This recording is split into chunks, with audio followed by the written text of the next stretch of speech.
Assalamualaikum warahmatullahi wabarakatuh.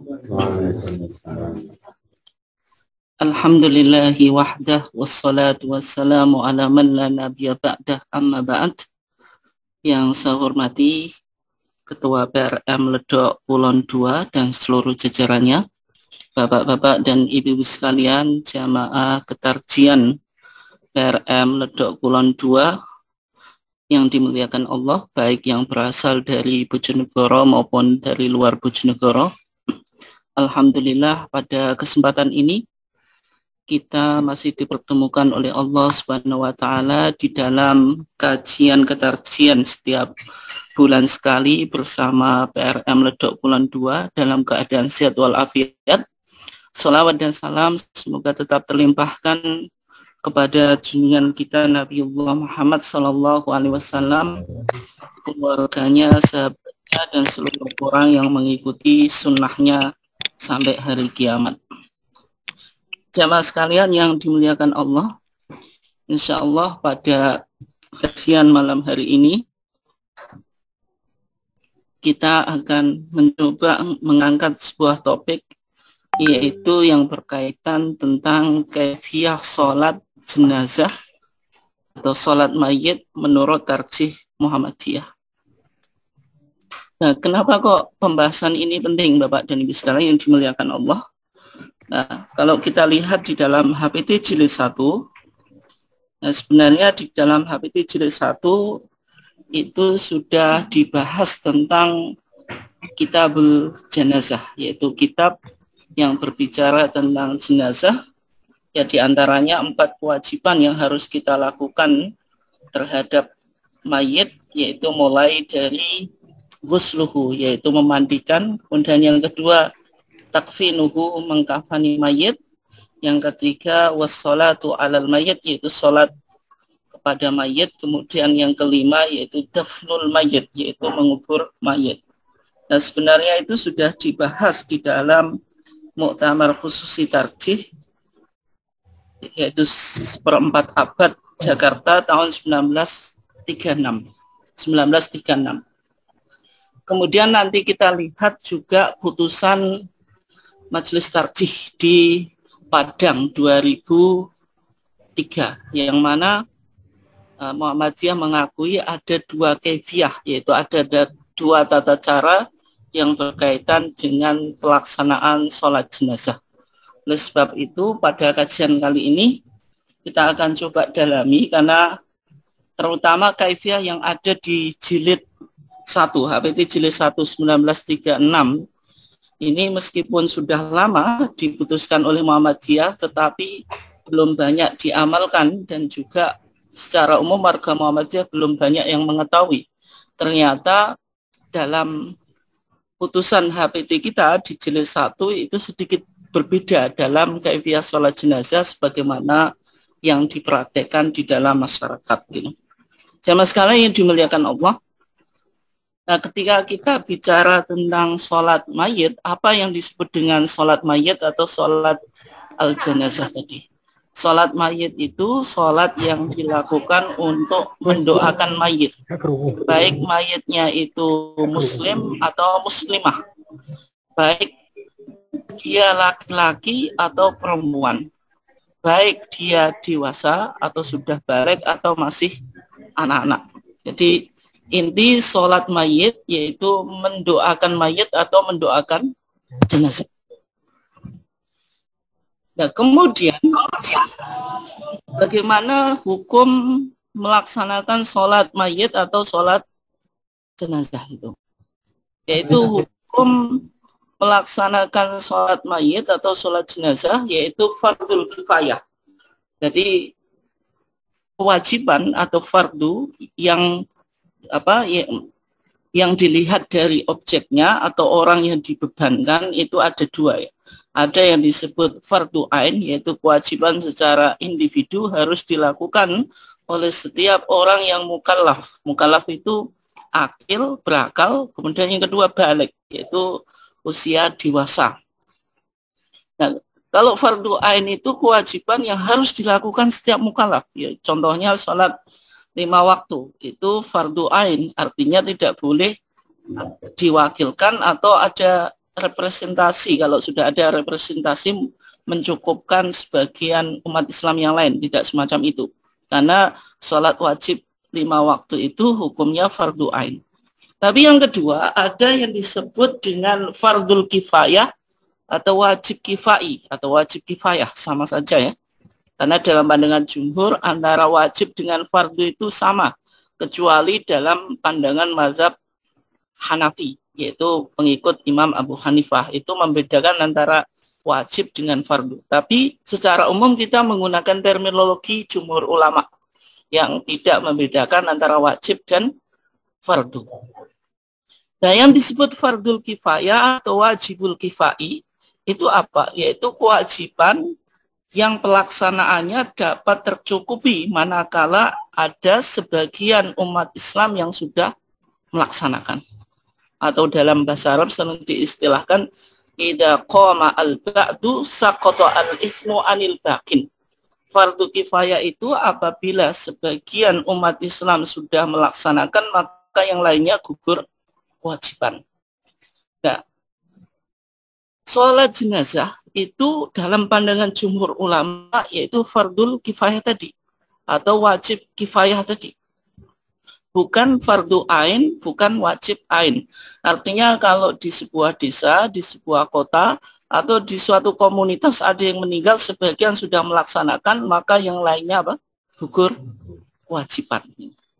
Nah, yang menjadi pertanyaan Bapak dan Ibu sekalian yang dimuliakan Allah, kenapa? Ya, kenapa kok sholat jenazah itu fardu ain, bukan, fardu kifayah, bukan fardu ain. Yaitu apa dalil yang menunjukkan kalau hukum sholat jenazah itu fardu kifayah. Kalau kita lihat di dalam sebuah hadis, yaitu hadis yang diriwayatkan oleh Al-Imam Bukhari dari sahabat Salamah Ibnil Aqwa, bahwasanya Nabi pernah didatangkan bijanazatin, seorang jenazah untuk disolatkan. Maksudnya ada jenazah yang dibawa kepada Nabi, yaitu minta supaya Nabi mensolati gitu. Dan secara umum ya tentu setiap sholat Nabi menjadi imam. Tetapi sebelum menyolati Nabi selalu bertanya, dan ini penting ya. Bagaimana pertanyaannya Nabi? Nabi mengatakan hal alaihi min dainin. Apakah orang ini punya hutang gitu? Qalu, maka para sahabat menjawab, lah, tidak ya Rasulullah, fasalla alaih. Maka Nabi mau mensolati. Artinya ini pertanyaan yang ditanyakan kepada Nabi, kepada para sahabat. Orang yang meninggal tadi punya hutang atau tidak? Sahabat merespon tidak, maka Nabi mau mensolati.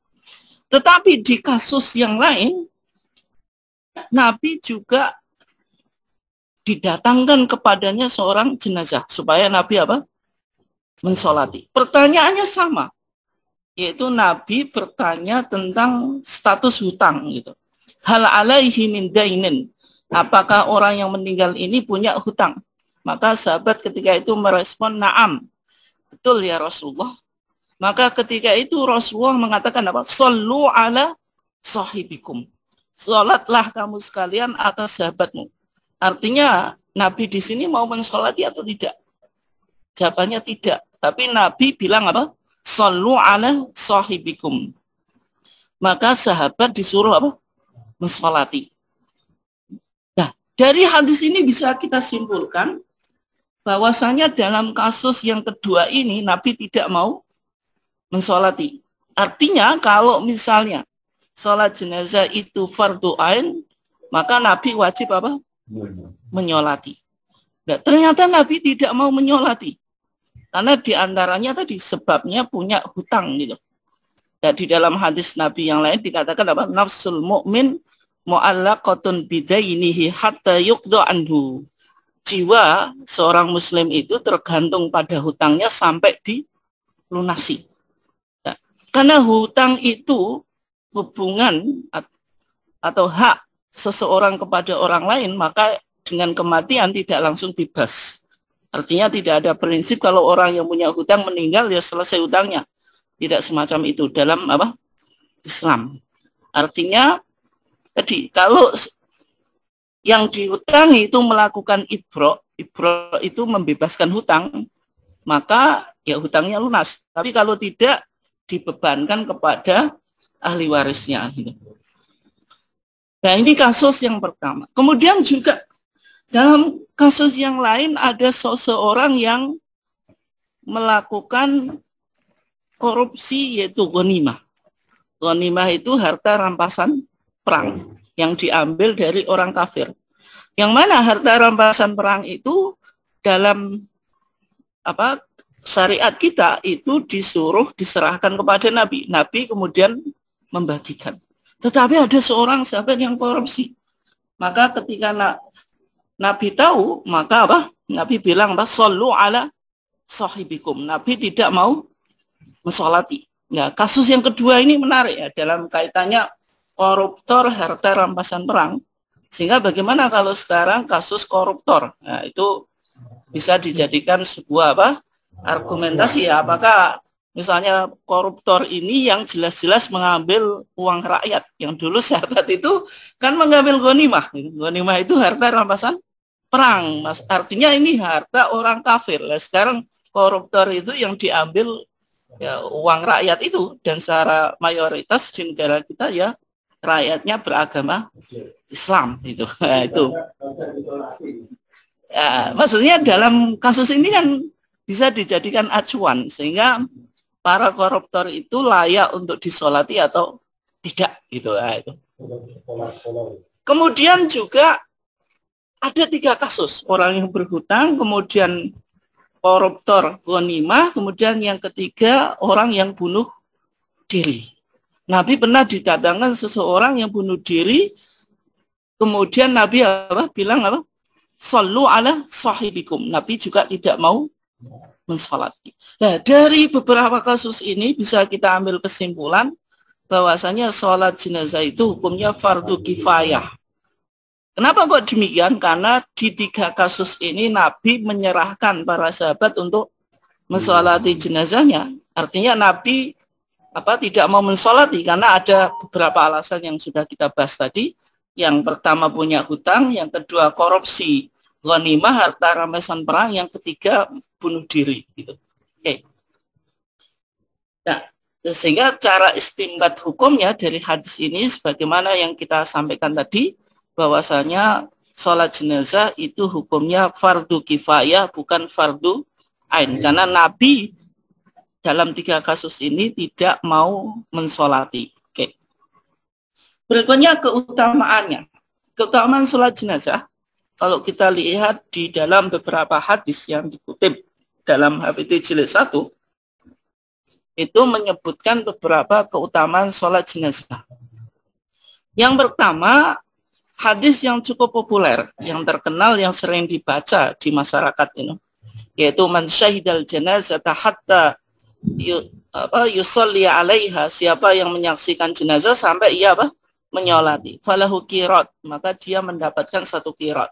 Wa man syahida hatta tudfan, kalau dia menyaksikan jenazah sampai dikuburkan, kana lahu qiraton, yaitu dia akan mendapatkan 1 qirat lagi, karena 1 qirat sholat, 1 qirat tadi ikut menguburkan.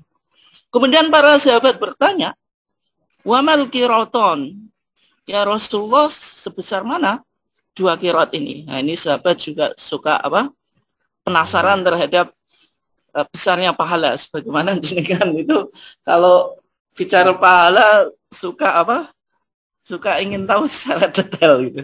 Sehingga Nabi menjawab mithlul jabalai ini al-azimain, sebagaimana 2 gunung yang besar. Dalam riwayat yang lain asgharuhuma mithlu Uhud, 2 gunung itu paling kecil sebagaimana gunung Uhud, menunjukkan betapa besarnya sholat orang yang mengikuti sholat jenazah dan juga mengikuti penguburan atau pemakaman jenazah. Kemudian hadis berikutnya ada hadis dari Quraib ya, bahwasanya di sana dijelaskan Rasulullah pernah bersabda, "Ma min rajulin muslimin yamut." Tidaklah ada atau tidaklah seorang muslim meninggal dunia, fayaqumu ala janazatihi, maka yang melakukan sholat jenazah atas mayat tadi, arba'una rajulan, 40 orang. Ini artinya semakin banyak jumlah yang mengikuti sholat jenazah semakin baik. Tetapi apakah hanya kuantitas saja? Tetapi Nabi dalam hadis ini juga bicara kualitas. Kalau cari kuantitas, Bapak dan Ibu sekalian, itu mudah.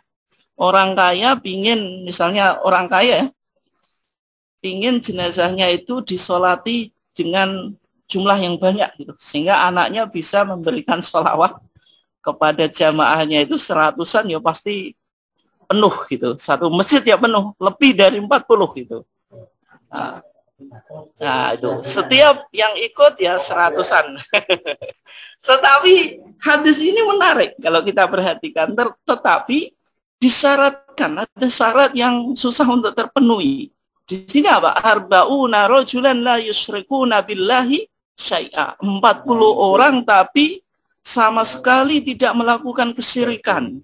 Artinya ketauhidannya betul-betul dalam pemahaman Muhammadiyah terbebas dari penyakit yang diistilahkan TBCS. Nah ini susah Bapak dan Ibu sekalian, misalnya satu RT cari 40 orang yang memiliki tauhid yang benar, itu susah. Nah, dan juga 40 orang ini rata-rata ya nggak begitu doyan duit Bu atau Pak, karena dikasih sholawat belum tentu mau juga. Ya, illa syafa'ahumullahu fi. Maka kalau ada 40 orang mensolati jenazah, tapi syaratnya tadi tidak melakukan syirik, ya doanya akan dikabulkan oleh Allah. Gitu. Nah, berikutnya, hadisnya sama. Kalau yang tadi menjelaskan jumlahnya itu berapa?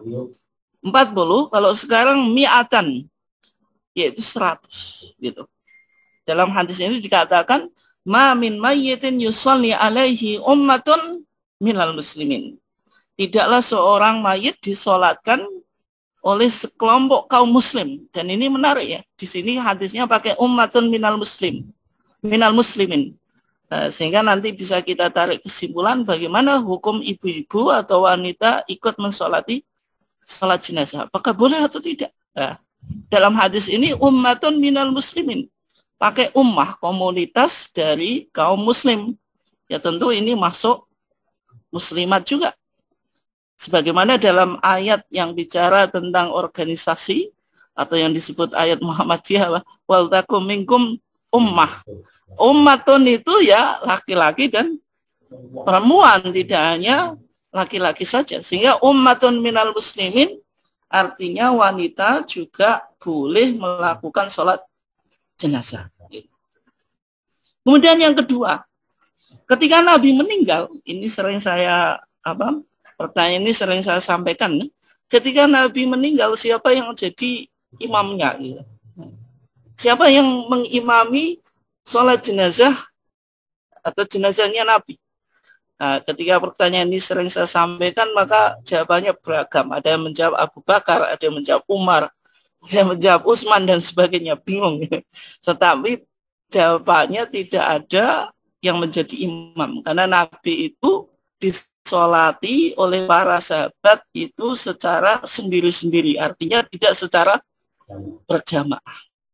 Dan di situ diawali oleh sahabat yang laki-laki. Baru perempuan, sebagaimana dalam kitab-kitab sejarah atau kitab-kitab sirah nabawiyah itu menunjukkan wanita juga boleh mensolati sholat jenazah. Demikian juga Aisyah.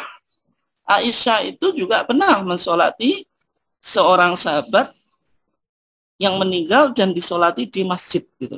Nah, ini artinya menunjukkan wanita itu boleh ikut dalam pelaksanaan sholat jenazah.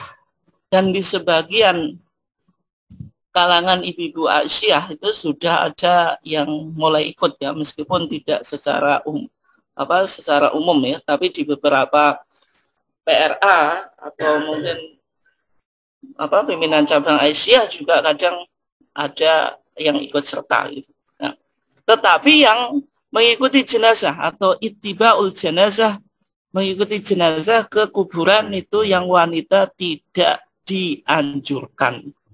Nah, karena dalam hadis Ummu Atiyah dikatakan nuhina anittiba'il jenazah. Kami para wanita dilarang untuk mengikuti jenazah, yaitu pemakaman di kuburan. Tapi kalau mensolati itu umum untuk laki-laki dan perempuan. Oke. Berikutnya, dalam pelaksanaan sholat jenazah itu dianjurkan untuk membentuk salah satu sufuf, yaitu 3 saf gitu. Karena dalam hadisnya dikatakan ma min muslimin yamutu fayusalli alaihi salah satu sufufin minal muslimin illa aujaba. Tidaklah seorang muslim mati lalu disolatkan oleh 3 saf kaum muslimin illa aujaba tadi, kecuali doanya akan dikabulkan. Artinya mayitnya itu akan diampuni oleh Allah. Dan sehingga ketika memungkinkan dibentuk 3 saf, maka dianjurkan untuk membentuk 3 saf. Yang menjadi pertanyaan, 1 saf itu minimal berapa? Gitu. Nah, 2, sehingga kalau jamaahnya 5 itu nggak bisa dibentuk 3 saf, tapi ya 2 saf. Tapi kalau 6 itu bisa dibentuk 3 saf, yaitu 2-2-2. Artinya bukan ini jamaahnya sedikit cuma 6, disofkan 1. Bukan semacam itu. Ya, sehingga kalau kita lihat dalam hadis ini menunjukkan kalau 3 saf itu tadi illa aujaba, maka doa yang menyolati itu akan dikabulkan. Sehingga ada kesunahan dalam pelaksanaan sholat jenazah itu membentuk 3 saf. Sehingga 1 saf itu minimal ya 2. Untuk membentuk 3 saf minimal 6 orang. Karena 1 saf terdiri dari 2 orang. Oke. Berikutnya Bapak dan Ibu sekalian yang dimuliakan Allah, syarat-syarat sholat jenazah. Sholat jenazah itu yang menjadi perdebatan ya. Sholat jenazah itu disebut sholat atau hanya mendoakan mayit gitu. Artinya kalau disebut sholat maka berlaku syarat-syarat apa? Sholat. Kalau mendoakan saja berarti dalam pelaksanaan sholat jenazah tidak berlaku syarat-syarat sholat. Misalnya apa? Toharoh, suci. Artinya tidak perlu berwudu, karena orang mendoakan mayit itu kan boleh dalam keadaan suci maupun tidak. Nah, itu bagaimana? Sholat jenazah itu masih disebut sholat atau tidak? Padahal definisi sholat secara umum, sholat itu kan aqwalun wa af'al, beberapa perkataan dan perbuatan. Muftatahatun bitakbir, yang diawali dengan takbir, wa muhtatamatun bitaslim, dan diakhiri dengan salam. Oke, sholat jenazah ada takbir dan ada salam. Tapi dalam konteks af'al, perbuatan, maka namanya sholat itu pasti ada 1 rakaatnya. Dan setiap 1 rakaat itu ada qiyam, berdiri, ada rukuk, ada i'tidal, ada sujud, ada duduk di antara 2 sujud. Dan sholat jenazah ini tidak. Dan sehingga disebut sholat atau tidak kan itu. Karena tidak ada rukuk dan sujud gitu. Nah, dalam konteks sujud tilawah, karena dalam Al-Quran itu ada ayat-ayat yang disebut ayat sajdah. Kita dianjurkan untuk sujud. Tetapi sujud tilawah ini, meskipun sujud itu bagian sholat, maka tidak ada yang mengatakan sujud sajdah itu sholat sajdah, kan nggak ada. Tetap disebut sujud. Tapi kenapa kok giliran sholat jenazah itu disebut sholat? Padahal tidak punya rukuk, tidak punya sujud. Nah, ini perdebatan di kalangan para ulama. Meskipun kalau jumhur ulama yang mengatakan sholat jenazah itu ya sholat. Karena Nabi bilang apa? Shollu ala sahibikum. Nabi tetap menggunakan kata apa? Shollu. Sholatlah kamu sekalian, bukan ud'u. Berdoalah kamu sekalian. Dan karena sholat jenazah itu meskipun tidak pakai rukuk dan sujud, tetap berlaku hadis apa? Innallaha la yaqbalu sholata ahadikum idza ahdatsa hatta yatawaddo. Sesungguhnya Allah tidak menerima sholat seseorang di antara kamu apabila berhadas sampai ia berwudu. Sehingga sholat di sini yang disyaratkan sebelumnya itu suci dari hadas, ya semua sholat, baik sholat sunat maupun sholat wajib, baik sholat yang biasa, yang punya rukuk dan sujud, maupun sholat yang tidak biasa, yaitu sholat jenazah, yang tidak ada rukuk dan sujud. Kemudian yang keduanya, syarat sholat jenazah itu, sholat itu dilakukan setelah mayit yang pertama dimandikan, yang kedua itu dikafani. Sehingga kita nggak boleh misalnya mensolati mayit, sholat dulu baru dimandikan. Sehingga urutannya tadi, dimandikan dulu, dikafani, baru disolati. Kemudian yang ketiga, jenazah itu diletakkan di sebelah barat. Atau di sebelah barat itu konteks Indonesia, maksudnya ya di sebelah kiblat ya, gitu. Nah, artinya kalau kita di Indonesia itu ya di barat. Artinya jenazah itu di baratnya orang yang mensolati, gitu. Nah, sehingga meskipun jenazah bukan imam, ya, jenazah itu bukan imam, tapi tetap syaratnya apa? Diletakkan di depan imam, gitu. Atau orang yang sholat apa? Sendirian. Ya, kalau makmum itu bisa persis jenazahnya di depannya atau tidak kan? Karena makmum itu mengikuti imam kan itu. Ya, itu apa? Syarat yang apa disampaikan oleh jumhur ulama. Ya, meskipun jenazah itu apa? Bukan imam, tetapi dalam prakteknya Nabi dalam melakukan sholat jenazah itu jenazahnya di depan Nabi atau di sebelah apa kiblat gitu. Okay. Itu. Kemudian berikutnya waktu pelaksanaan sholat jenazah. Nah, sebenarnya ketika kita bicara waktu pelaksanaan sholat jenazah itu waktunya tidak ditentukan. Artinya kapan saja kita melakukan sholat jenazah itu hukumnya boleh. Tetapi ada 3 waktu yang kita tidak boleh menyengaja, ini ya, menyengaja melakukan sholat jenazah atau melakukannya secara amdan. Dan 3 waktu ini tidak hanya sholat jenazah yang kita tidak dianjurkan melakukan sholat di 3 waktu ini, tetapi semua sholat. Itu yang disebut apa? Al-awqat al-manhi anha as-sholawat, yaitu waktu-waktu yang diharamkan kita melakukan sholat. Yang pertama, hina tatlu'u syamsu bazighatan hatta tartafi'a. Ketika matahari terbit sampai meninggi. Meningginya ya kira-kira 1 tombak. Nah, ini kalau kita perkirakan ya kira-kira 16 menit ya, karena secara falak matahari meninggi itu kira-kira ada 4 derajat, karena 1 derajat itu 4 menit. Jadi kalau 4 kali, kan tadi 4 kali 4 ya berarti 16, ya kira-kira 16 menit gitu. Nah, kalau matahari sudah 1 tombak itu masuk waktu sholat duha gitu. Atau misalnya dalam pelaksanaan sholat Idul Adha ya ketika matahari kidaromhain 1 tombak. Tapi kalau Idul Fitri itu kidaromhain, dianjurkan lebih siang lagi, yaitu kira-kira 2 tombak. Karena di situ ada kewajiban apa? Zakatul Fitri, supaya waktunya lebih lama. Tapi kalau Idul Adha kita cepat dianjurkan karena apa? Karena setelahnya kita akan menyembelih kurban. Kemudian yang berikutnya, hina yaqumu qa'imu dhahira hatta tamila syamsu. Ketika matahari berada di tengah-tengah atau istiwa atau berada di bawah titik kulminasi sampai zawal. Zawal itu matahari bergeser ke barat sedikit. Ini waktunya hanya beberapa menit ya, gitu. Tidak lama, yaitu ketika mau menjelang waktu masuk sholat zuhur. Meskipun waktunya tidak lama, tapi kan minimal cukup untuk takbiratul ihram. Sehingga menyengaja sholat di waktu istiwa itu tidak boleh. Termasuk sholat apa? Jenazah.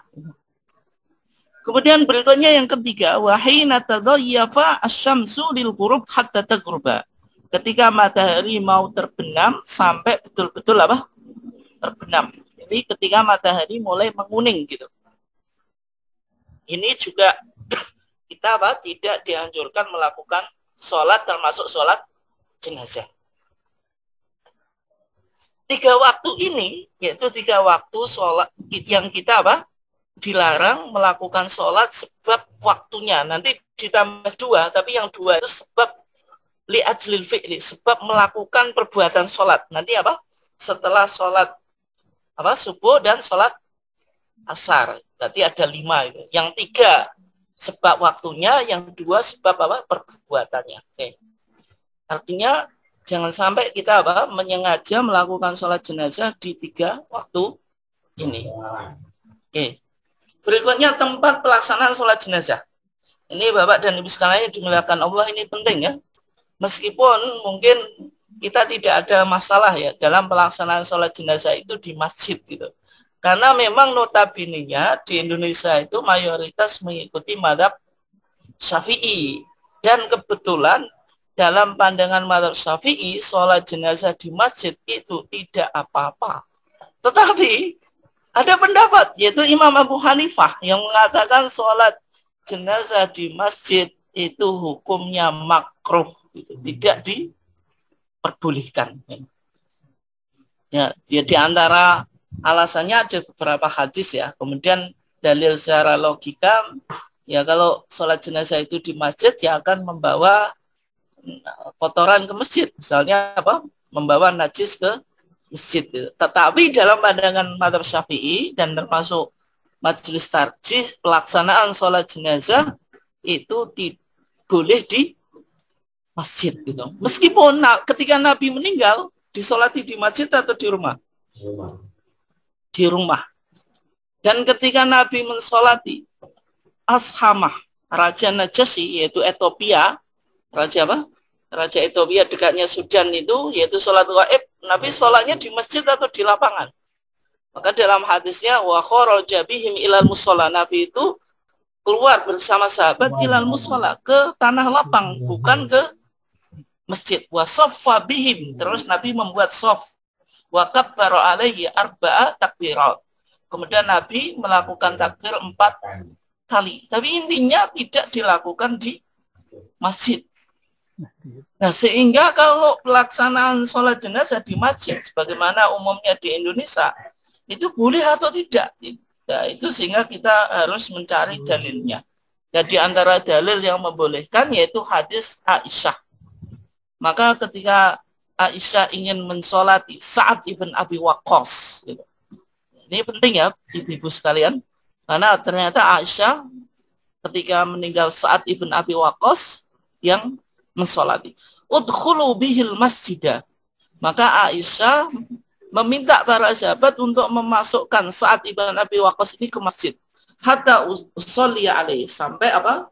Bisa melakukan sholat. Dan juga Rasulullah itu melakukan sholat kepada 2 anak Baidok itu. Yaitu apa?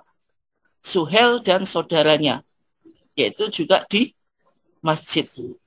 Kemudian ketika Umar ibn Khattab meninggal, itu juga pelaksanaan sholatnya di masjid. Ya, sehingga Bapak dan Ibu sekalian yang dimuliakan Allah, ya, sehingga sholat jenazah di masjid itu hukumnya boleh. Tetapi kalau misalnya kondisi tertentu kita tidak bisa melakukan sholat jenazah di masjid, itu juga boleh. Gitu. Artinya ada misalnya mayatnya terlalu jauh dari masjid di rumah, itu ya boleh-boleh saja. Gitu.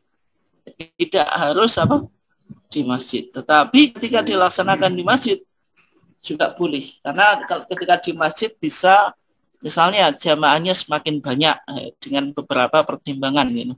Oke, berikutnya kaifiyah sholat jenazah, ini yang kita akan coba dalami sehingga kita betul-betul tahu bagaimana tata cara pelaksanaan sholat jenazah. Nah, sholat jenazah sebagaimana sholat yang lain, maka yang namanya ibadah itu harus disertai dengan niat. Innamal a'malu binniyat wa innamal likulli imri'in ma nawa. Atau wa ma umiru illa liya'budullaha mukhlishina lahuddin. Hanya saja niat itu apakah syarat atau rukun.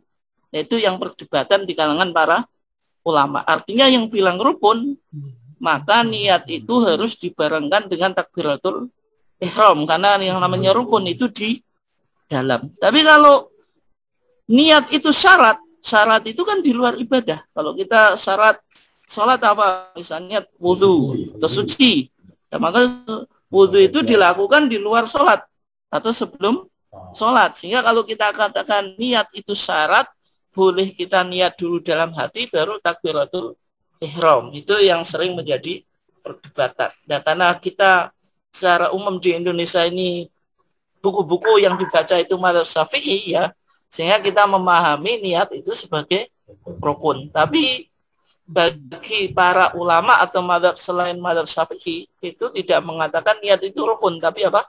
Syarat. Oke. Tapi sebelumnya ada beberapa catatan yang perlu untuk kita perhatikan ketika kita tadi mau melaksanakan sholat mayit. Yang ini sudah kita bahas, ya, yaitu imam dianjurkan untuk membentuk 3 shaf atau 3 baris, karena ada keutamanya tadi, yaitu doanya itu potensi untuk apa? Dikabulkan. Sebagaimana hadis Malik ibn Hubairah, itu meskipun jumlah yang datang atau jamaah yang datang mensolati mayit itu sedikit, itu tetap dibentuk 3 shaf, yaitu minimal tadi 6. Bukan berarti kalau hanya 6 orang saja dibentuk 1 shaf, tidak. Sebagaimana praktek siapa? Malik ibn Hubairah. Itu apa? Dibentuk 3 shaf meskipun jamaahnya apa? Sedikit. Oke, berikutnya posisi imam. Ini penting. Posisi imam itu di mana gitu. Ini bagi imam atau orang yang sholat apa? Munfarid, yaitu sendirian. Kalau makmum itu kan mengikuti apa? Imamnya. Nah, di sini dibedakan antara jenazahnya itu laki-laki dan perempuan. Kalau jenazahnya itu laki-laki, sebagaimana yang dilakukan oleh Anas ibn Malik, yang Anas ibn Malik ini nanti memberikan kesaksian bahwasanya yang dia lakukan itu meniru yang dipraktekkan oleh Rasulullah. Artinya ini punya sandaran dalil, sehingga hadis ini mauquf fi hukmil marfu, yaitu statusnya sebagaimana dari Nabi. Ketika Anas ibn Malik mensolati jenazah laki-laki, maka faqama inda ra'sihi, maka dia berdiri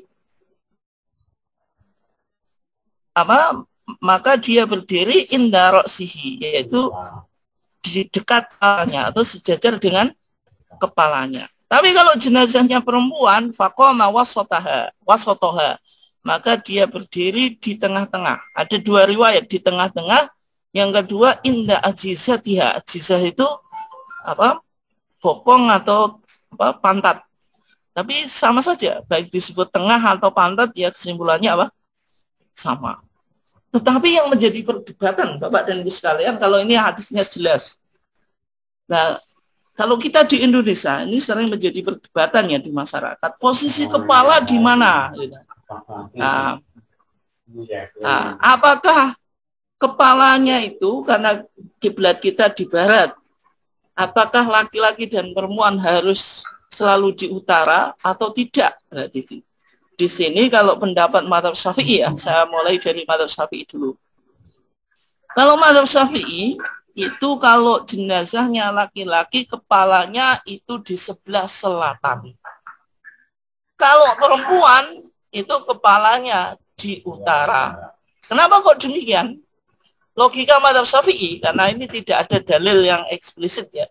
Logika mazhab Syafi'i, shaf yang baik itu dalam sholat di mana? Sebelah kanan atau kiri? Kanan. Maka diawali yang kanan dulu. Nah, kalau posisi imam ketika jenazahnya laki-laki, tadi imamnya apa, berdirinya sejajar dengan apa? Kepala, maka kalau laki-laki berarti supaya badannya itu banyak di sebelah kanan, kepalanya ditaruh di mana? Di selatan. Tapi kalau perempuan dibalik gitu. Karena apa? Karena manusia itu yang aji, ini ibu-ibu nih, yang lebih berharga apa? Perut ke atas atau perut ke bawah. Ini meskipun dua-duanya sama mahal, tapi secara umum ya perut ke atas itu yang lebih dinilai lebih signifikan. Sehingga tadi kalau perempuan kepalanya ditaruh di utara. Tapi fatwa Majelis Tarjih tidak demikian. Karena dalam masalah apakah kepala di utara atau di selatan ini hanya ijtihad ya. Tapi ijtihad mazhab Syafi'i semacam itu. Yang baik itu atau pembentukan shaf atau yang baik itu ya secara umum di kanan dulu baru kiri gitu. Logika mazhab Syafi'i. Tapi dalam pandangan Majelis Tarjih menggunakan hadis. Nanti kita baca hadisnya. Ada seseorang yang tukang nyapu Masjid Nabawi. Tiap hari nyapu Masjid Nabawi. Riwayatnya itu ada yang mengatakan rojulun, ada yang mengatakan apa? Imro'atun. Laki-laki atau perempuan atau wanita. Sama saja itu apa? Riwayatnya dua. Dan tukang nyapu masjid itu meninggal pada waktu malam. Maka para sahabat tahu dia meninggal, langsung dimandikan, dikafani, kemudian disolatkan dan dikuburkan. Nabi tidak dikasih tahu. Esok harinya Nabi mencari tukang sapu masjid tadi. Kenapa kok nggak muncul gitu? Maka Nabi bertanya kepada para sahabat, di mana orangnya? Kemudian para sahabat menjawab, ya Rasulullah, orang ini sudah meninggal tadi malam, sudah kita sholati dan kita kuburkan. Maka ketika itu Nabi marah.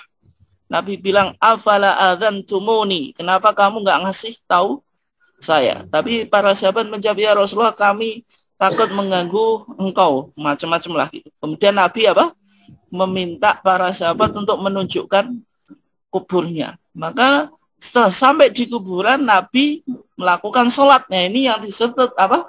As-sholatu ala qabrin, sholat di atas kuburan. Nah, ketika penyapu masjid tadi, kan jenis kelaminnya ada dua, laki-laki dan perempuan, kan ada dua kemungkinan. Sebagaimana apa? Riwayatnya. Kalau jenazah sudah dikuburkan, kepalanya di mana? Kalau dilakukan kontekstualisasi di Indonesia loh, bukan realita di zaman Nabi, kan kita di utara. Kalau konteksnya apa? Indonesia. Maka dari sini Majelis Tarjih berpendapat kalau kepala itu baik laki-laki dan perempuan, ya kalau konteksnya Indonesia diletakkan di sebelah utara. Meskipun kalau dalam mazhab Syafi'i tadi dibedakan antara laki-laki dan perempuan. Kalau laki-laki kepalanya di selatan, kalau perempuan di utara. Oke, berikutnya. Nah, sholat jenazah itu sholat yang tidak umum. Tidak umum itu maksudnya tidak punya rukuk dan sujud dan duduk di antara dua sujud. Sehingga sholat jenazah itu ya tanpa rukuk, tanpa i'tidal, tanpa sujud, dan tanpa duduk di antara dua sujud. Tetapi punya takbir. Sehingga sebagian ulama memposisikan 4 takbir dalam sholat jenazah itu sebagaimana 1 rakaat. Karena dianggap tidak punya apa? Tidak punya rukuk dan sujud. Nah, dalam pelaksanaan sholat jenazah, ketika Raja Najasyi tadi meninggal, maka Nabi fakabbaro arba'an, 4 kali takbir. Meskipun kalau jenengan lihat di beberapa riwayat, misalnya di Bulughul Maram saja menyebut 5, 6, dan bahkan di beberapa kitab sampai Nabi itu pernah melaksanakan takbirnya yaitu 9 kali. Tapi dipahami, sebagaimana keterangan misalnya Abu Umar ibn Abdul Bar, yaitu ulama Andalusia atau Spanyol ya, ketika Spanyol atau Andalusia masih dikuasai oleh Islam, itu dalam kitabnya mengatakan yang menjadi ijma sahabat itu hanya 4. Karena Nabi takbir ketika mensolati Raja Najasyi tadi, Ashamah, itu di tahun 9 Hijriah. Nabi tinggalkan tahun berapa? 10. Nah, sehingga praktek takbir yang lebih dari 4 itu seolah-olah dinasakh oleh yang dilakukan oleh Nabi ketika mau menjelang wafatnya, hanya takbir 4 kali gitu. Oke. Kemudian berikutnya, ini penting Bapak dan Ibu sekalian dimuliakan Allah, karena sosialisasi di kalangan warga Muhammadiyah ini masih jarang dan bahkan terbalik ya di lapangan. Kalau dalam pandangan Muhammadiyah, apakah sholat jenazah itu setiap takbirnya ngangkat tangan? Jawabannya ngangkat. Sebagaimana mazhab Syafi'i. Meskipun saya paham kalau di lapangan itu banyak warga Muhammadiyah yang memahami, karena memang rata-rata tidak pernah baca HPT ya, yang memahami kalau sholat jenazah itu takbirnya hanya pada takbiratul ihram, yaitu di awal saja. Tetapi HPT kita mulai 1936, sudah lama itu. Di Kitabul Jenazah di sini sudah disebutkan, kalau sholat jenazah itu ya setiap kali takbir mengangkat tangan. Alasannya hadis Ibnu Umar, bahwasanya nanti bisa dilihat di HPT kita ya, di sana, di HPT jilid 1. Annahu kana yarfa' yadayhi fi kulli takbiratin 'alal jenazah.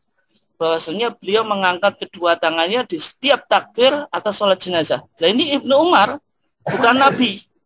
Kan berarti nggak bisa dijadikan hujah. Nah di HPT kita jilid 1, hadis itu oleh Ibnu Hajar itu dimausulkan. Dimausulkan itu maksudnya disebutkan riwayatnya sampai Nabi. Kemudian yang kedua, itu dalil secara rasional atau taklili ya, mencari ilahnya. Kenapa kok setiap kali takbir itu mengangkat tangan? Logikanya gini ya. Nabi dalam hadis setiap takbir bilang Allahu Akbar, posisi Nabi berdiri itu selalu ngangkat tangan. Contoh takbiratul ihram, berdiri enggak? Berdiri. Maka Nabi yarfa yadayhi, mengangkat kedua tangannya. Nabi mau rukuk. Rukuk itu Allahu Akbar, ngangkat tangan dulu. Posisi masih berdiri. Ya, pasti angkat tangan. Kemudian i'tidal.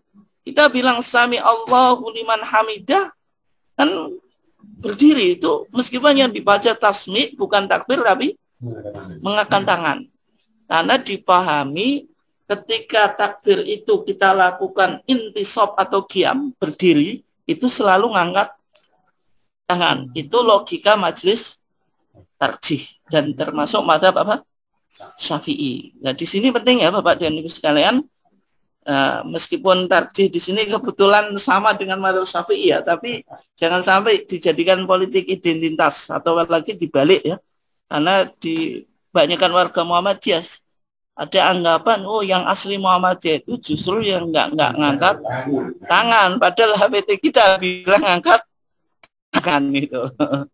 Nah, sehingga kajian ini paling tidak membuka cakrawala kita ya, karena kita mencoba menelusuri bagaimana yang dipahami oleh majelis tarjih. Kemudian sesudah takbiratul ihram dilanjutkan dengan membaca surah Al-Fatihah. Artinya tidak ada doa iftitah. Berarti tidak ada. Allahumma ba'id atau wajjahtu atau Allahu Akbar kabira tidak ada. Kemudian ada kesunahan nggak membaca ta'awud atau isti'adzah? Tetap ada. Kenapa? Karena ta'awud itu kita disunahkan membacanya sebelum membaca Al-Quran. Dan sedang yang kita mau baca kan Al-Fatihah, itu termasuk Al-Quran. Dan sehingga tetap ada ta'awudnya. Kemudian aminnya ada nggak? Waladhdallin amin. Ya ada. Tetap ada. Oke. Jadi Al-Fatihah ini hukumnya wajib. Karena sholat jenazah itu yang masih sholat, maka berlaku hadis Ubadah ibn Somit la sholat liman lam yaqra bi Fatihatil Kitab. Tidak ada sholat bagi orang yang tidak membaca Fatihatul Kitab. Nah, tetapi di sini Bapak dan Ibu sekalian yang dimuliakan Allah, ini yang saya sebut tadi, sosialisasinya belum ya. Artinya HPT kita. Tetapi menurut HPT jilid 1, nanti saya jelaskan versi yang kedua. Setelah Al-Fatihah langsung disusul sholawat, tidak pakai takbir. Berarti Allahu Akbar, baca Al-Fatihah terus sholawat kepada Nabi. Mana yang dilakukan ketika kita sholat, berarti ya dibaca lengkap ya. Allahumma sholli ala Muhammad sampai innaka hamidum majid. Jadi digabung antara apa? Al-Fatihah dan sholawat. Alasannya apa? Alasannya itu hadis Abu Umamah ibn Sahal.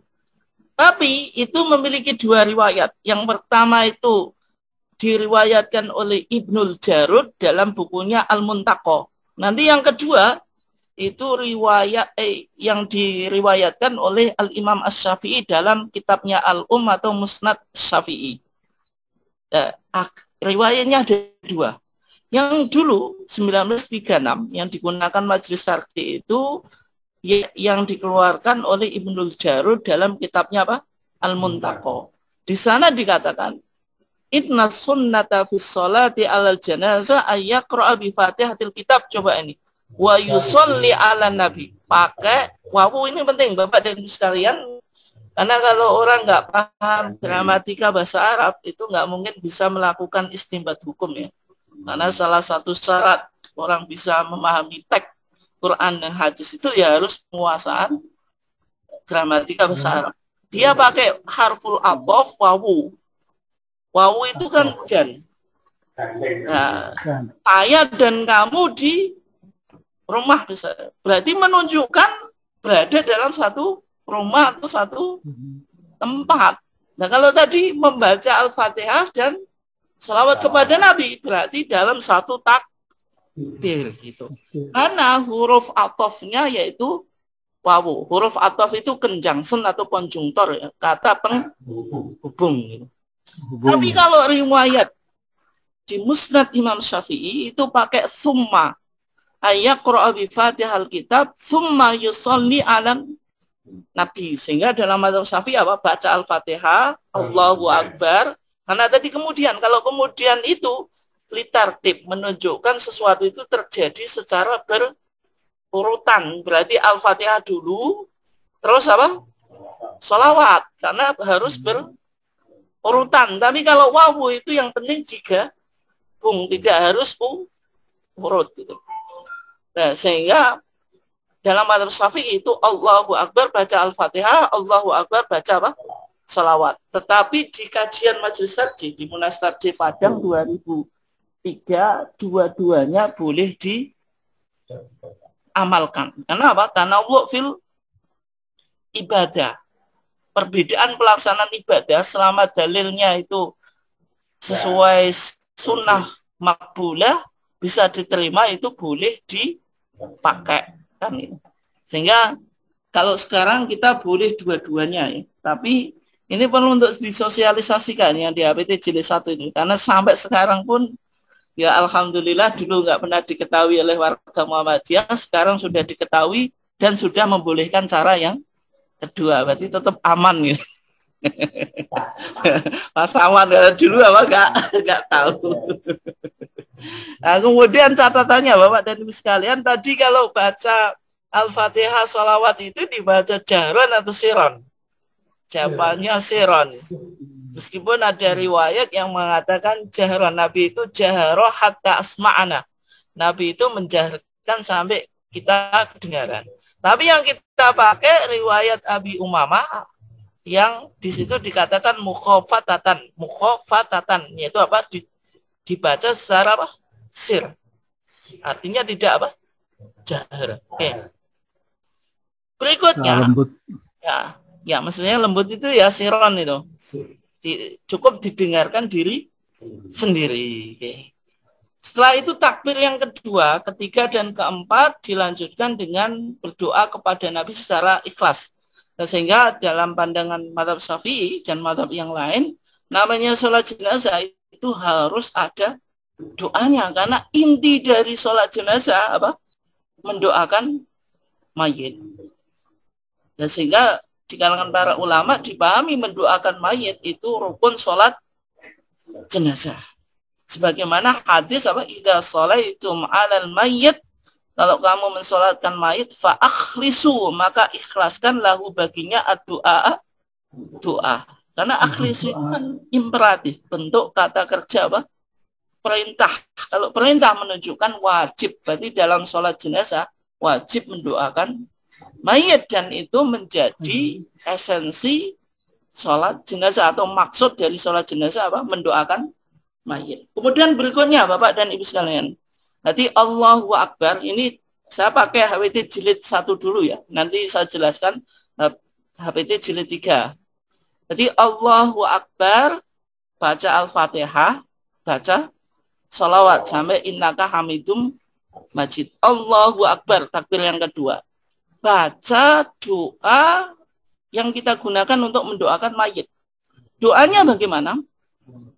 Allahumma gfir lahu warhamhu. Ini ada dua riwayat ya, bisa wa'fu anhu atau didahulukan wa'afihi wa'fu anhu. Itu yang lebih apa? Populer, tapi dua-duanya boleh. Allahumma gfir lahu warhamhu wa'fu anhu wa'afihi, atau Allahumma gfir lahu warhamhu wa'afihi wa'fu anhu. Tapi yang perlu dicatat ya, kalau kita di masyarakat itu mencukupkan doanya cuma itu saja. Tapi kalau jenengan lihat hadisnya itu belum cukup. Gitu. Dan kenapa kok ya karena kiai-kiai kita dulu beristihad ya, orang awam itu suruh ngapalin total itu nggak bisa gitu. Sehingga dipermudah saja, cukup 4 saja. Allahumma fir lahu 1, warhamhu 2, wa'afihi 3, wa'fu anhu 4.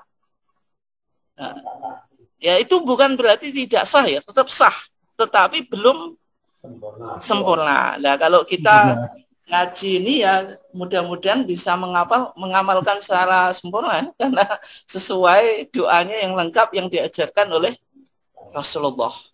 Wa akrim nuzulahu wa wasi' mudkhalahu. Ini bisa dibaca 2 ya. Wa wasi' madkhalahu atau mudkhalahu.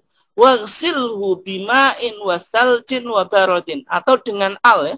Maksudnya waghsilhu bil ma'i wa thalji, maksudnya tambah alif lam ya. Wa thalji wal barodi. Dan jenengan catat di HPT kita itu ada kesalahan nukil. Ini pentingnya ngaji Bapak dan Ibu sekalian. Karena kalau jenengan baca HPT sendiri ya salah sendiri, karena nggak ada yang membetulkan. Di HPT kita nanti jenengan cek ya di milik apa Bapak dan Ibu sekalian yang bawa HPT halaman 226 yang cetakan lama kayak saya. Di sana tidak ada wabarodin, langsung apa? Waghsilhu bima'in wa thaljin, tanpa wabarodin. Berarti jenengan apa? Tambahi nanti apa? Wabarodin. Wa naqtihi minal khotoya kama yunaqqat thawbul abyadu minad danas. Wa abdilhu daran khairan min dari wa ahlan khairan min ahli wa zaujan khairan min zauji wa qihi fitnatal qabri wa adzaban nar. Ini nanti jenengan betulkan sendiri. HPT kita salah nukil. HPT kita bilang apa? Wa qihi fitnatal qabri wa adzabahu. Kalau wa adzabahu itu maknanya juga enggak begitu problematika ya. Maksudnya waqi dan jagalah ia fitnatal qabri, dari fitnah kubur, wa adzabahu dan azab kubur. Tapi kalau hadis yang kita tampilkan itu wa adzaban nar gitu. Jadi jenengan wa adzabahu itu ganti apa? Wa adzaban nar. Nanti yang dicatat yang dibetulkan 2 itu. HPT kita halaman 229. HPT kita itu kurang wabarodin. Jilid 1 ya. Wabarodinnya enggak ada. Terus di sana bilang wa adzabahu, yang betul apa? Wa adzaban nar itu. Dan itu juga dikutip juga di halaman 229. Dan itu juga disebutkan di TJA jilid 5 itu juga terjadi sama kesalahan. Nah, sehingga nanti jenengan betulkan 2 itu. Tadi kurang wa barodin, kemudian bukan wa adzabahu tapi wa benar. Nanti dicek sendiri di HPT-nya ya. Oke. Berikutnya, ketika Allahu Akbar baca Al-Fatihah, sholawat sampai innaka hamidum majid, Allahu Akbar baca apa? Allahumma firlahu warhamhu wa'afi wa'fu anhu dan seterusnya. Kemudian Allahu Akbar baca doa, ini yang jarang dihafalkan di masyarakat ya. Tapi sebenarnya doa ini ada di HPT kita dan juga di kitab-kitab fikih Syafi'i ya, termasuk Fathul Mu'in atau kitab-kitab fikih Syafi'i yang lainnya. Doanya bagaimana? Allahumma fir li hayyina wa mayyitina wa syahidina wa ghaibina wa saghirina wa kabirina wa dzakarina wa unthana. Allahumma man ahyaitahu minna fa ahyihi 'alal Islam wa man tawaffaitahu minna fatawaffahu 'alal iman. Bisa sampai sini atau dilanjutkan. Kalau misalnya sampai sini ya Allahu Akbar, setelah itu baca yang lanjutannya karena ini riwayatnya 2. Maksudnya ada tambahan. Kenapa, Pak? Yang kayak gini, HPT yang kayak ini. Ini TJA, Pak, bukan HPT itu. Ya. Terus ditambahi Allahumma la tahrimna ajrahu wa la tudhillana ba'dahu. Ini bisa dibaca Allahumma la tahrimna ajrahu atau Allahumma la tuhrimna ajrahu. Itu boleh dua-duanya ya. La tahrimna atau la tuhrimna. Wala tudhillana ba'dahu. Tapi ada riwayat wala taftinna ba'dahu. Tapi Bapak dan Ibu sekalian di masyarakat waghfir lana walahu itu tidak ada di kitab hadis manapun. Itu tambahan ulama. Sebagaimana dalam sholat kan ada banyak tambahan. Contohnya apa? Wa'afi wa'fu'an apa? Wa'afi wa'fu'anni. Dalam wa'fu'anninya itu yang enggak ada. Itu enggak ada di kitab apa? Hadis. Kayak Allahumma sholli ala sayyidina Muhammad. Sayyidina yang enggak ada. Kayak jenengan waktu adzan subuh ada bacaan tasbih yaitu as-sholatu khairum minan naum. Yang mendengar jawab apa? Sodakta wa barirta. Itu enggak ada di kitab hadis. Itu pendapat ulama. Sehingga kalau kita jawab ya ngikuti saja as-sholatu khairum minan naum, ya dijawab as-sholatu khairum minan naum. Karena jawaban sodakta wa barirta bukan wa barorta ya. Roknya itu dikasrohkan. Wa barirta. Maksudnya wa barirta kamu menjadi orang yang baik. Sodakta kamu benar, wa barirta dan kamu orang yang baik gitu. Gitu. Kayak birrul walidain kan, berbuat baik kepada orang tua. Barun. Ya. Sehingga kalau jenengan tadi biasanya kan Allahu Akbar kalau di masyarakat. Terus apa? Baca Al-Fatihah, Allahu Akbar, baca sholawat. Jadi Allahu Akbar, Allahumma firlahu warhamhu wa'afi wa'fu anhu. Kalau bisa diteruskan. Dan kalau belum hafal ya sesuai yang hafal. Tapi lebih alangkah baiknya apa? Dibaca secara komplit ya. Yang menjadi masalah imamnya nggak selalu baca lengkap. Kemudian Allahu Akbar, Allahumma la tahrimna ajrahu wa la tudhillana ba'dahu, itu saja. Atau Allahumma la tahrimna ajrahu wa la taftinna ba'dahu. Tidak usah waghfir lana walahu. Tapi kalau mau menghafalkan yang panjang ini lebih baik. Allahumma ighfir li hayyina wa mayyitina wa syahidina wa ghaibina wa saghirina wa kabirina wa dzakarina wa unthana. Allahumma man ahyaitahu minna fa ahyihi 'alal Islam wa man tawaffaitahu minna fatawaffahu 'alal iman. Allahumma la tahrimna atau la tuhrimna ajrahu wa la tudhillana ba'dahu. Atau doa yang lain juga bisa ya, tapi ini enggak begitu umum, tapi kalau misalnya dihafalkan juga enggak apa-apa. Tapi kalau mayitnya itu anak-anak, itu doanya Allahumma ij'alhu lana faraton wa salafan wa ajro. Ini ditambah doa ini. Allahumma ij'alhu apa? Allahumma ij'alhu lana faraton wa salafan wa ajro. Sebagaimana dalam HPT kita. Ini bisa dibaca di setelah takbir ketiga atau keempat misalnya. Gitu. Ini juga disebutkan di HPT kita jilid 1. Oke. Berikutnya salam.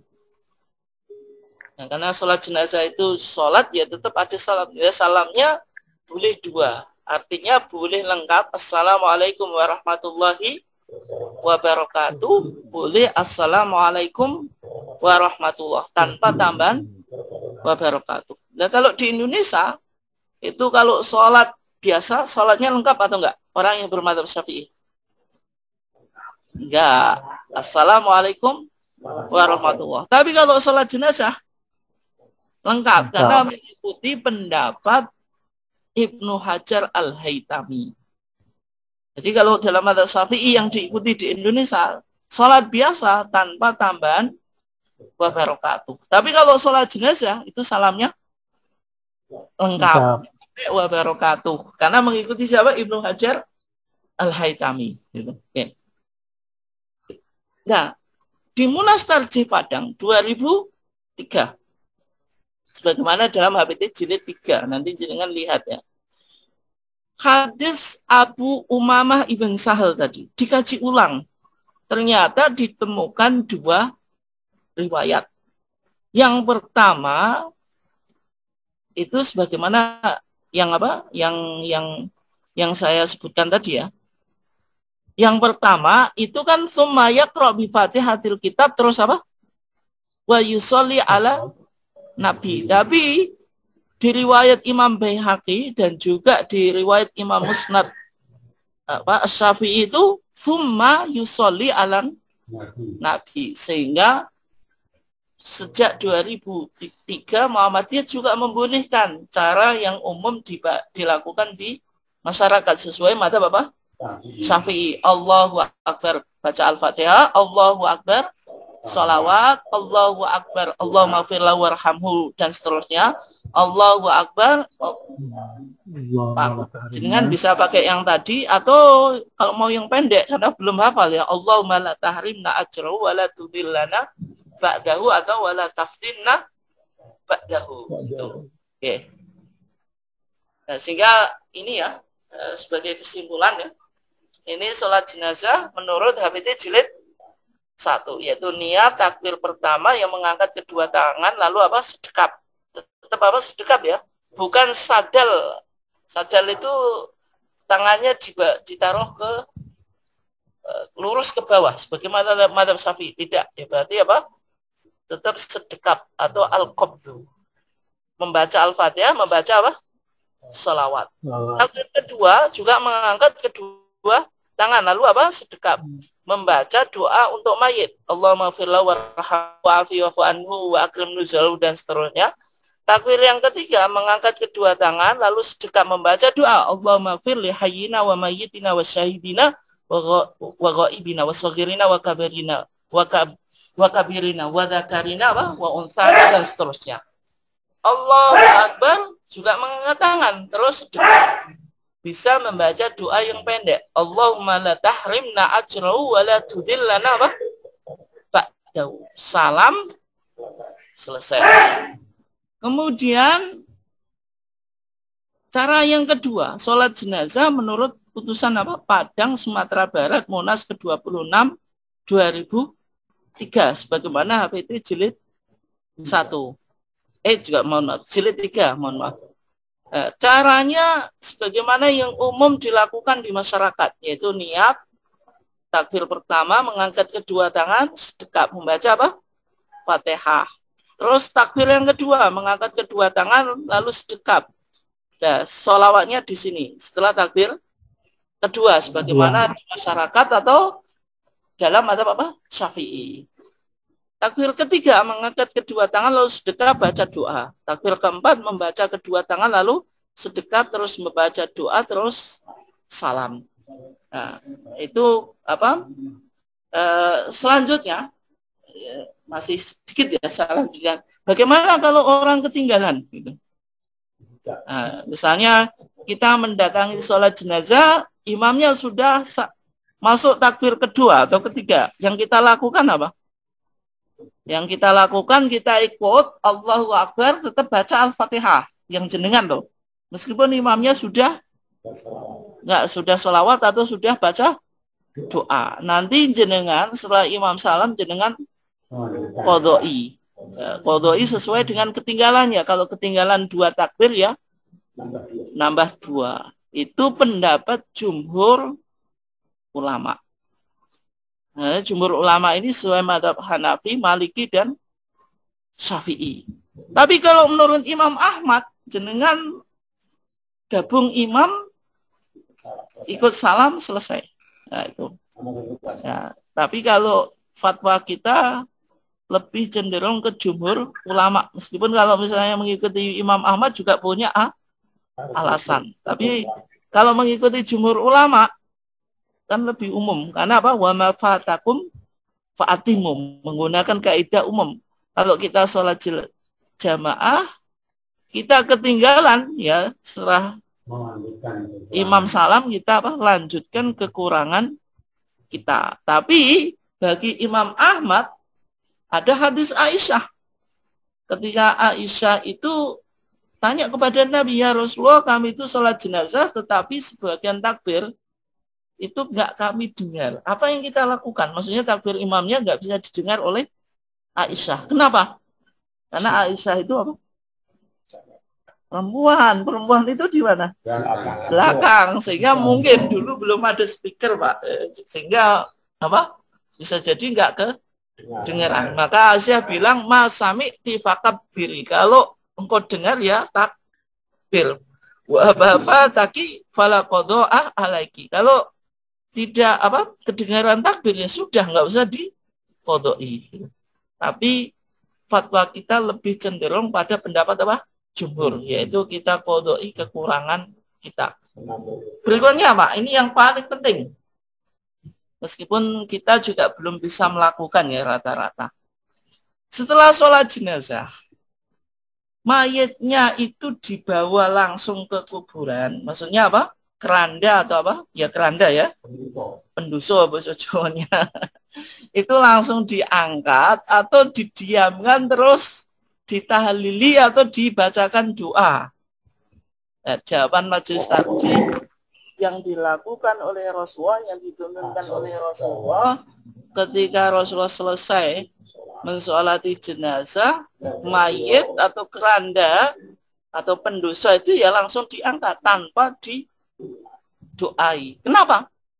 Karena sholat itu sudah mendoakan. Yang doa yang paling penting itu doa waktu sholat. Berarti kan jenengan menganggap doa penting ini disusuli doa yang nggak penting. Apalagi nggak ada apa dalilnya gitu. Nah, sehingga apa setelah sholat ya jenazah itu langsung dibawa ke kuburan. Karena apa? Asri'u bil janazah. Kita disuruh apa? Mempercepat proses pemakaman jenazah itu. Ya meskipun di masyarakat kan sudah menjadi tradisi, ya seolah-olah kalau nggak ditahlili atau nggak didoakan itu apa? Belum afdol. Tapi ternyata itu tidak ada tuntunannya. Yang ada itu setelah mayit dikuburkan, itu kita disuruh mendoakan mayit dan memintakan ampun supaya imannya itu ditetapkan nanti ketika ditanya siapa mungkar dan nakir. Itu ada perintahnya karena Nabi bilang apa? Istaghfiru li akhikum was'alu lahu tathbit fa innahu al'an apa? Yus'al. Mintalah ampun kepada saudaramu dan mintakanlah ia supaya ditetapkan iman karena sekarang dia apa? Ditanya. Tapi itu bukan talqin ya, beda dengan talqin. Kalau yang talqin itu hadisnya apa? Dhaif. Itu tidak diamalkan di Muhammadiyah karena dianggap apa? Hadisnya dhaif. Tapi kalau mendoakan mayit setelah apa? Dikubur itu hadisnya sahih sehingga di APT kita juga dianjurkan. Tapi bukan talqin, tapi mendoakan dan memintakan apa? Ampun. Oke ya. Mungkin demikian kajian kita. Silakan Bapak dan Ibu sekalian yang ingin menyampaikan pertanyaan atau tanggapan, monggo ya. Saya mulai dari yang online dulu. Silakan.